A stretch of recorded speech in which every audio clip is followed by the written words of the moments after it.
Think Realty Nation, it's Abhi Golhar, your host of Think Realty Podcast. Super excited to be here today. We're talking about major important things.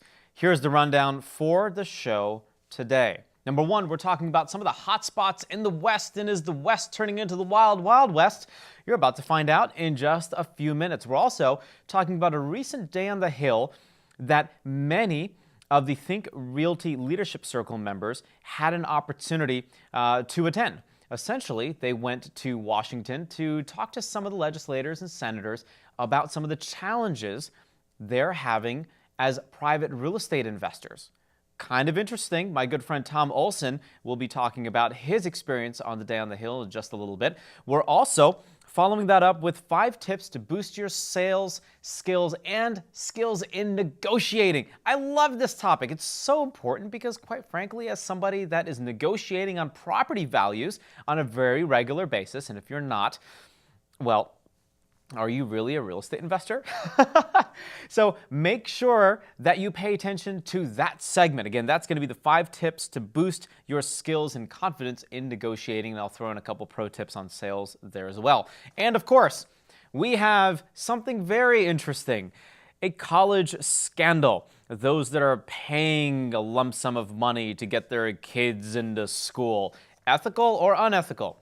Well, let me tell you, I think it's unethical. But I'll lay out the story in just a few minutes. This podcast is brought to you by Renters Warehouse, one of the largest, fastest growing, and highest reviewed property management companies in America. Let's go ahead and get started. Really excited again to have this opportunity to talk about some of the wild West and what's going on. Now, I have an orange highlighter. For that reason, I was looking at some of my notes and looking at some of these statistics. You ready? Let's go. There was a huge spike in inventory, huge spike in inventory right into the teeth of the collapse. As you know, that's exactly what happened around the country. And this is Chris Thornburg, who's the founding partner of Beacon Economics.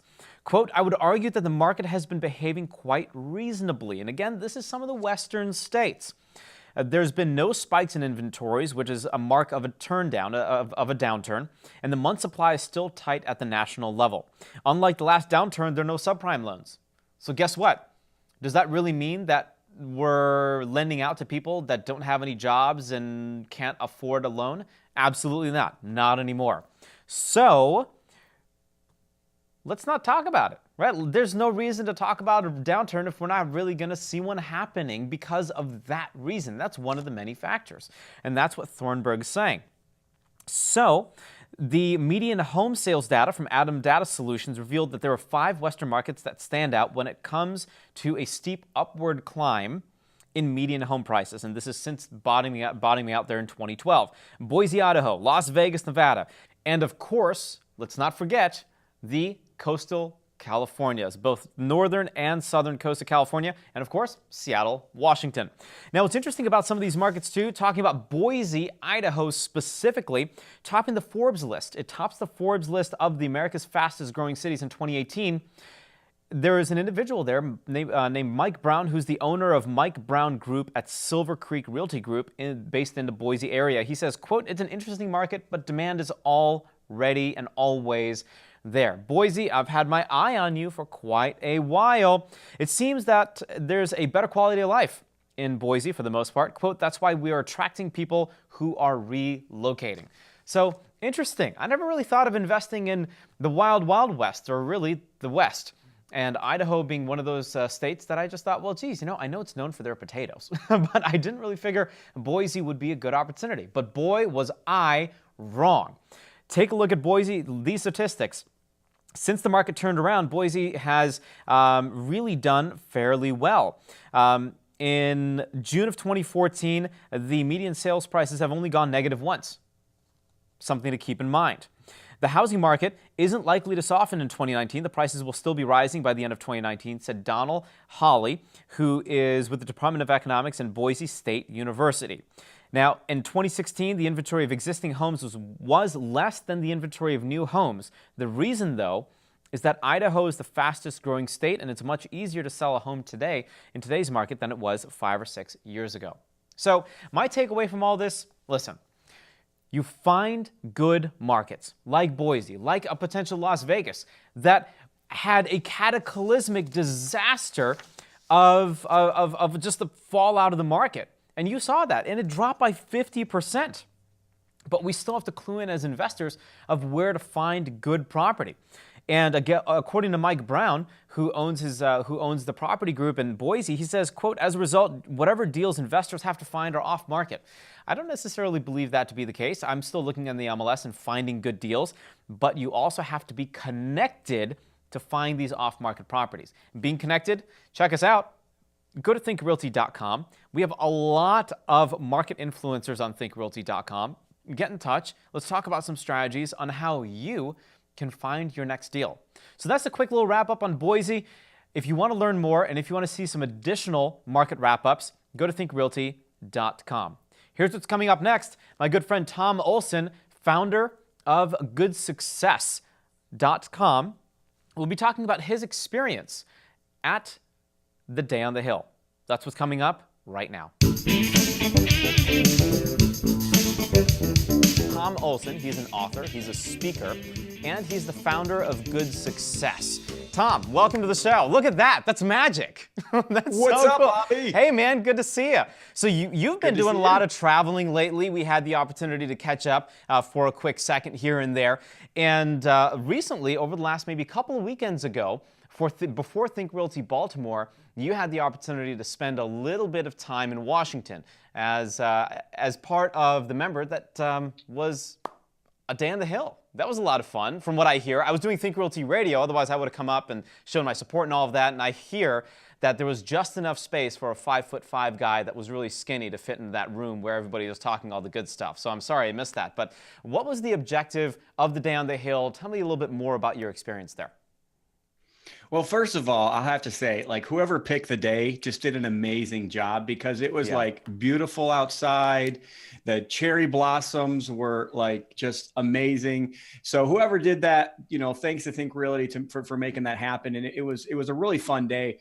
Our main objective of the day was to kind of just start a conversation with the Senate and with the people in Congress and their offices, and try to attempt to represent real estate investors. Because the Think Realty Leadership Circle and Think Realty, we kind of don't feel like they really understand who we are, what we're all about. A lot of times we kind of just get lumped in to realtors or property managers, and there's nobody really representing us on the Hill. So that and representing us in the laws, we create laws, and we don't really realize that there's a table here and that there's somebody taking a risk that's actually putting money up or taking on debt to be able to change communities. And we were just trying to start a conversation with those Senate offices to let them know, hey, we're here, and we're not really asking for anything right now, but we do want to let you know that we'd like to have a voice, and we'd like to be able to help you create laws and know what, how it might affect us and how we see the local boots on the ground when it comes to real estate investors. So the follow-up question to that, what is a general perception of folks in Washington of real estate investors? Do we not exist? Are we invisible? Are we just people that buy houses and to hold on to them? What's the general perception? Well, it's kind of funny because going through the day, we got to go to about 6 or 7 different offices. And I'll tell you, there's a vast difference, I think, between office to office of who we are and what they think about us. It was really funny. The very first office that we went to, after kind of getting a lesson in like how senators get to pick their office, which was kind of funny. It all goes by seniority, and we were actually in the basement, and they were really excited about moving. So we kind of started the day with James and Bridget from Senator Kramer's office, and it was James who kind of gave us. He was a delightful gentleman. And he really asked some questions. So we were bringing up some issues, and some of the issues that we were bringing up, it seemed like they had never heard of those issues before. And it wasn't that they're clueless in the whole realm of things, but it was kind of like they were clueless to what our pain points are. And I think that Eddie and Think Realty kind of knew that was the case going into it. So we wanted to remind our legislators that we are part of the market too. We can be, and we want to be part of the solution. We're not just greedy investors just trying to make a buck like sometimes we get viewed as, but rather we are here to serve our community and to offer home ownership in some cases. Like a lot of the people that were coming with us come in low income areas and offer home ownership in ways that, laws like Dodd-Frank and the SAFE Act have really hurt them and hurt those communities. Even the new voucher program kind of got brought up, and kind of a lack of capital to real estate investors, just because of the way that we've redone the way we loan money out. Was a lot of issues that were like that were kind of brought up, and it was really amazing to me how the responses were, because some of them kind of knew a little bit, some of them really wanted feedback back from us on how maybe opportunity zones, for instance, have affected us, what they're looking for, and they were actually looking for the same thing that we were, which was actually pretty cool. So they were looking for an ongoing conversation as well. They all gave us their email addresses. They all kind of said, hey, reach out to us, let us know what you think and how we can help you as well. Now, that's totally fair. I mean, as investors, we take on a lot of risk, right? When we buy property, we're taking a risk that, quite frankly, we're betting on the neighborhood, we're betting on the people, we're betting on the local government there, and we need to be acknowledged for that in some way. Talk to me a little bit about the SAFE Act, because I know that's really important. The SAFE Act, Dodd-Frank, you mentioned that these were two big items, and then, of course, the new HUD voucher program. Which one hits the hardest for you? Which hits home for you the most, and why? And tell us what was kind of discussed a little bit there. Well, for me, maybe both of them, honestly. I think a lot of people blame everything on Dodd-Frank, but a lot of the laws that are restrictive actually come back in the SAFE Act. And one of the biggest things that was discussed was that if I'm going to go out and I'm going to do seller finance, for instance, to low income housing. So because that the banks don't want to loan on a property less than like 60, even 75, and sometimes in some cases $100,000. Banks don't want to do the loans. The government red tape has gotten so bad that the banks don't make any money. So I understand why they don't want to do the loans, but at the same time, now it's created this vacuum in that marketplace, and a lot of the people that were there were discussing this. So I have one person that's actually in Gary, Indiana, that's working right here in my neck of the woods. It's not my company, but they kept bringing up the fact that because of the SAFE Act, they can only do 5 deals of seller finance every single year. And if they want to go over that, then they either have to become a mortgage loan originator, or they have to actually hire a mortgage loan originator, which then, like the problem with that is, and you think, okay, that's all that has to happen. The problem is the mortgage loan originator doesn't really want to do the deal either, because they're vetting the actual other person's, they would be vetting the investors. Basically they're backing the investor, and at that point they don't work for the investor. So it's kind of this teeter-totter thing that doesn't really work. Yeah. So they've kind of given us a solution with the MLO, but at the end of the day, it doesn't really work, because then in the flip side, from the investor standpoint, they don't want the MLO vetting that person either. So kind of like, your hands up in the air, what do we do? So that was kind of one of the big. Give us a solution here. What's interesting, right? I've been following. So it was brought up over and over and over again, and so that's like one of the biggest examples of the SAFE Act. No, that's totally fair, and it's great that y'all had the opportunity to go out there, put together, of course, by Think Realty, and then Eddie Wilson, as you know, he has many ties to Washington, which is great, because then y'all have an audience, and we have this opportunity to really showcase the fact that this is what investors are doing. And quite frankly, here's the help that we need so that we can do more for better. In Florida, very recently as well, their government is looking at restricting lending as well. And it's just kind of interesting where I feel it's just Washington or governmental bodies or senators, committees don't know what investors do and what lenders don't do, and or what they do and what they don't do, excuse me. So I'm really hoping that these visits not only are more recurring, but they also serve to identify some of these challenges that we have, and we bring them straight there. So that's really interesting. What's your favorite part about being that real estate investor in the ground that you can take then some of these experiences and then share with those folks in Washington the next time that you're up there? What are you looking forward to the next time? I would probably say the opportunity zones, because like it was great. We had a conversation with the actual office of Senator Scott, who was the sponsor of a lot of the opportunity zone legislation that just came by. And the guy that we talked to wasn't Senator Scott; it was actually his chief legislative, guy, representative, and kind of coming from the feeling of who does what in that whole office. This guy, you could tell, like, had his heart and soul invested in that opportunity zone law. And he was very interested to know, like, what are the effects? He really wanted the long-term conversation of, can you give us, positive feedback on how this has helped your community and maybe some of the things that we need to fix about it. Kind of one of the biggest things that came out of that, though, was like, all of the regulations haven't really come out yet. That's right. And isn't it like a stack? Isn't the opportunity zone rule book like this big? Something like this. Yeah. I don't know. It's like thousands of pages on my long. desk here. It's kind of like this, right. Like right. Another one. It's kind of. What is that? Like a blue pages? What do you got in Gary? Is that yellow pages? Like, CDs? Yeah. This is kind of what it looks like. Yeah.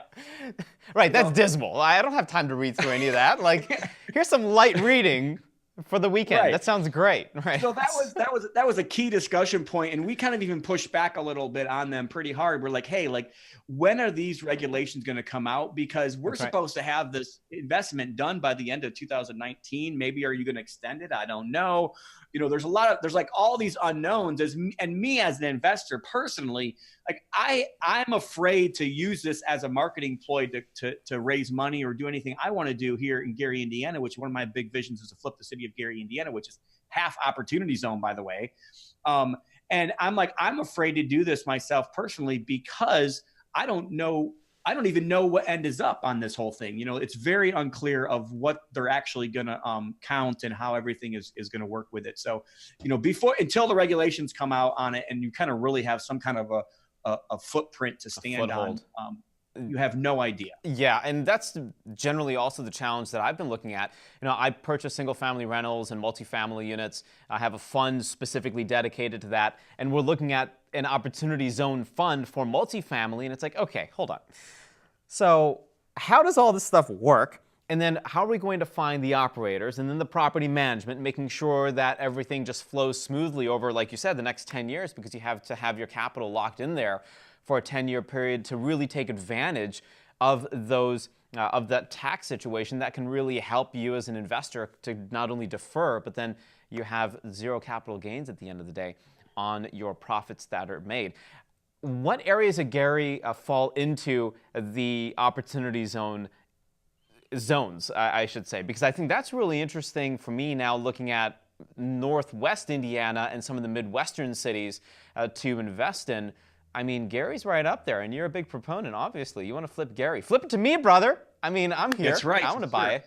I mean, for me, and I'm not even sure I'm personally going to worry about taking advantage of the opportunity zone as in the way that the law is written. I'm looking at how can I, as an operator, put myself in front of the opportunity, which is opportunity zones, and turn around and sell everybody shovels. Everybody thinks that the Rockefellers made money on oil, and they did. However, the reason how they actually got rich was by selling shovels and selling, equipment to people for the gold rush up in Alaska. People don't realize that that's really where they made money, and that's really how they became wealthy, because they didn't go for the gold rush. They actually turned around and said, hey, I'll sell you all the equipment for that. So that's kind of how I am positioning myself in that half of Gary. And I don't have the map here to show you like exactly where, the areas are of Gary, Indiana that fall in the opportunity zone. But I'm going to tell you about half of the actual city, which is a pretty large city. And the biggest, so far, the biggest thing that we've seen, the biggest change that we've seen from opportunity zones is the business coming in. Because I think a lot of people are thinking about opportunity zones as just investing in houses, but the opportunity for the business to come in and invest and to put a place there is also probably far exceeds as far as dollars go. It's incredible. The opportunity there. So that's what we're seeing. We're seeing billions of dollars in a market that hasn't had, half a billion dollars worth of investment probably in the last 10 years. We're seeing multiple billions of dollars of investment happening right now in Gary, Indiana. Well, let me pull out my checkbook. I have another $1 billion for you. I'm totally kidding. That would be awesome, though. I'm looking at Gary, and I love the fact that you're in the city, you're in the dirt, you have boots on ground, you understand what's going on, and that's just part of the due diligence factor. as just being a good real estate investor. You got to make sure that you know your areas. And I think you understand the market. You understand what's going on. You are taking your concerns to Washington and saying, hey, here's what I'm doing. Here's what I could be doing better if I understood these couple of challenges, these couple of things. And maybe there are a couple of small little corrections that we still need to make. So I think the Day on the Hill, from what I understand, was a really successful event. And you're doing tremendous work in Gary, so congratulations on that. And Tom, I want to ask you, what's the best way to get in touch? Because you know what? That's all the time that we got. All right. Well, just real quickly, I just kind of wanted to get to our final goal. So the final goal for the Day on the Hill was to not just kind of have a starting point, but also to continue the conversation. And for possibly years to come. And that's kind of what we really tried to focus on, is like, how do we stay in touch with you? How do we as real estate investors, be able to speak back to you? And kind of while leaving the amazing event with Eddie Wilson and Think Realty, we kind of thought that we really did accomplish that objective. So that was really cool. So I really do want to thank Think Realty for making that happen. I'm sorry. Now I forgot your actual question. I was just going to say, everybody listening, they're now taking home a lot of value. What's the best way to reach you? I mean, obviously, goodsuccess.com. I think you have a personal website as well, but you're reachable everywhere. What's the best way to do it? This is the best way to contact with us right here. So the Good Success Podcast, just like you're doing right now, we even have an app you can go on to. But any of the podcast platforms, I would tell you to reach out there. Goodsuccess.com as well. And if somebody really wants to email me, T.Olson, OLSON, at goodsuccess.com. And I have Tom's personal cell phone number right here somewhere. It's I'm totally kidding. I'm not going to do that for you. Tom, thanks so much for joining me and sharing some of those insights on the Day on the Hill and everything that you're doing in Gary. Thanks so much. Appreciate it. Thanks for having me. You got it.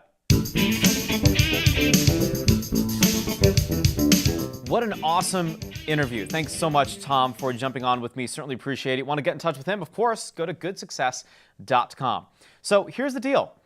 We have a lot more to talk about, but before we get to the 5 tips that you need to be super confident with your negotiating skills, I want to let you know this segment is brought to you by Narada Real Estate Investments, your premier source for cash flow investment property. Visit turnkeyrealestateinvestments.com. Again, that's www.turnkeyrealestateinvestments.com. All right, listen up. If you're negotiating and you need a little bit of that edge, check out Deborah Razzo's most recent article on thinkrealty.com. This was dated March 17th, 2019. Great article. She outlines 5 pro tips, and she is a wonderfully seasoned real estate investor. She knows exactly what it takes to negotiate a real estate deal. So let's dive in. Rule number 1, shift into a collaborative conversation. You know what that means? It's not a look at this body language. It's not going to be like this. It's not going to be hands down, do this and do that, and I want like arms crossed. No. That's not the way this works. A collaborative conversation is one of education. It's one where you're listening and then you communicate. So the objective here focuses on creative ways to satisfy everyone involved. You want to make it a win-win-win all across the board, right? You don't want to come out feeling like a loser. You don't want the other party feeling like a loser. It doesn't make any sense. You want to encourage a buy-in here and using the words we a lot, us, together. This really helps to, give that conversation a little bit of that oomph, a little bit of that elbow grease to let everybody know you're on their side. So collaborative conversation. That's rule number 1. Rule number 2, you got to build in the time and you have to be patient to let these things kind of, matriculate a little bit. Let them marinate a little bit. It's okay. Not everything is going to happen like this. I mean, I live in a microwave society. I don't know about y'all, right? But I live in a society where I want my dry cleaning done yesterday, right? Like, I'm generally an extra small, slim fit tailor. Like, why can't this be done 2 days ago? All right, why do you need to take the time to tailor? I want this done now. No. Good things take time. Rome wasn't built in a day. So you want to ensure enough time for these things for your negotiating to do well. And if you need to hit the pause button, so be it. It's not a big deal. Nothing communicates better sometimes than silence. especially if you're negotiating and you're taking a hard stance on a key component of that negotiation. Price point, for example.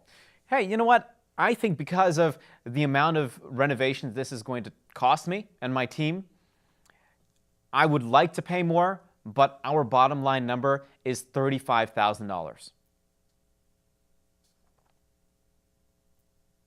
That's the silence I'm looking for. You see what I mean? You got to give it a little bit of time. You got to finesse that a little bit. Elbow grease, that's what I'm talking about. But use that kind of tonality in your voice to also communicate that you want to be patient.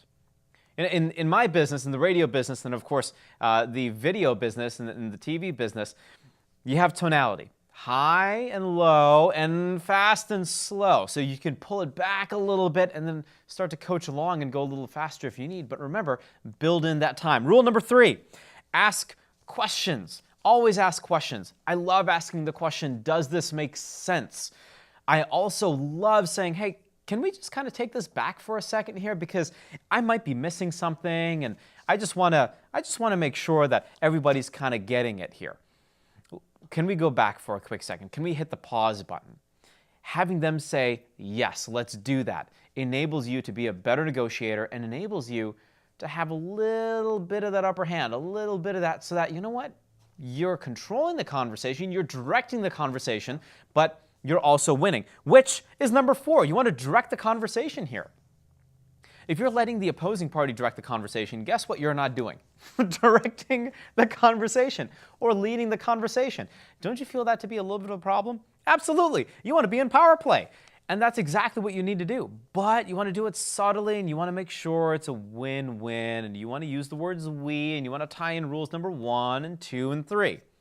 Making sense now? Directing the conversation is really, really important. And you always want to direct it toward the best outcomes and the desired outcome here. You don't want to direct it to something negative. You don't want to direct it to something you don't want. If you kind of feel it's going that direction, hey, let's hit the pause button. What do you think about this idea?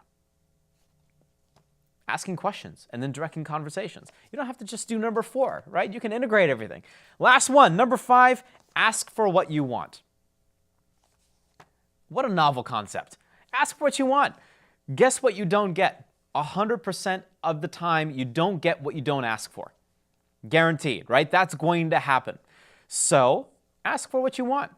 And if you need to justify it, it's okay. Right? Use the power of education and justify what you're asking for and why it makes sense. But you want to be relentless. If it means that much to you, be relentless. It's important. So, these are the 5 pro tips. You want to get involved with Think Realty. Super easy. Ask the questions. Go to thinkrealty.com. You want to read the article. Again, go to thinkrealty.com. Do a search for Deborah Razzo. And the title of this article is 5 Tips to Boost Your Skills and Confidence in Negotiating. Hope you learned a lot. I did. Have questions for me? Go ahead and go to thinkrealty.com and ask me your question. Now, on to something that's kind of interesting that hits home for a lot of people, especially these days when you're hearing news stations and news media talking about college and cheating and getting kids into school. There was an individual by the name of Robert Flaxman, who was a founder and CEO of Crown Realty and Development. He was charged by the Justice Department in March with conspiracy to commit mail fraud and honest services mail fraud. Okay, so very, very severe consequences here. He pled guilty to 1 count of conspiracy to commit mail fraud and for paying $75,000 to help his daughter cheat on the ACTs. Huge, big deal here. Don't do that, right? As real estate investors, as somebody that is a member of the community, you want to be a good standing, outstanding member of the community. You don't need that kind of negative press. That's not good. Seriously, just take like a Kaplan or a Princeton course and you'll do well in the ACTs. And quite frankly, just a little secret, I hated the SATs. I did so badly on the SATs. It was so obnoxious. I ended up like I think my score was like a 1270 or like a 1300. But then when I took the ACTs, I ended up getting like a 34 out of 35, or it was like a 34 out of 36 or something. But that's because I committed to studying. There's no reason to pay somebody to take your exam. That seems like something that's out of a TV show. Suits. I think that's where it's from, quite frankly. Don't do any of that. There's really a lesson to be learned here. I mean, the article, and this is a CNBC article, goes on to say that there are court documents alleging Flaxman, who paid $250,000 to get his son recruited as an athlete at the University of San Diego, and then, of course, the $75,000 to help his daughter cheat on the ACT. Cheating, not good. At some point in time, it's karma. You're going to get caught. The last thing that you want to do is put yourself in a bad position, your family in a bad position, and guess what? That's what's going to be, that's attached to you for life. Come on now. If you find yourself cheating, stop, drop, and roll, folks. Not good. Do the honest thing. Be right. Do well for others. Be an outstanding citizen of your community, and you'll do well. There's no reason to cheat through life, quite frankly. Absolutely no way. How did I develop such an awesome voice? Practice. Although I think Matthew's laughing at me. I think he's like, no, not awesome voice. It's all auto-tuned, okay? That's all auto-tuned. I'm just going to start faking my voice now. Moving forward, it's going to be all auto-tuned. All right, listen, that's the show. Thank you so much. We covered a lot of topics today. I hope you learned a lot. Get involved with Think Realty Leadership Circle. I feel like it will be a really big benefit to you pro real estate investors out there. You can reach out, go to thinkrealty.com. Tom Olson, he's one of the members of the Leadership Circle and, of course, one of the members of the community in Gary, Indiana. His vision of flipping Gary, an incredible vision, and, of course, a great resource for investors to really look up to. I look up to him and what he's doing every single day, and you know what? I want to be like him when I grow up. So Tom, thanks so much for doing what you do. And Gary, certainly appreciate you coming on the show today. It meant a lot. Hope you learned a lot about negotiating as well. And of course, what not to do. Cheating, totally bad. Bad. Just do me a solid. Don't cheat. Be awesome. Just be you. All right, that wraps up the show. If you have any questions, get in touch. Head on over to thinkrealty.com. And this podcast, today's podcast, was brought to you by Renter's Warehouse, the largest, fastest growing, highest reviewed property management companies in America. Think Realty Nation, it's a wrap. Have any questions? Head on over to thinkrealty.com. And don't let your journey of real estate investing and education stop here. Visit us again at thinkrealty.com. You can get in touch with me anywhere online at Abhi Golhar. Until next time, happy investing.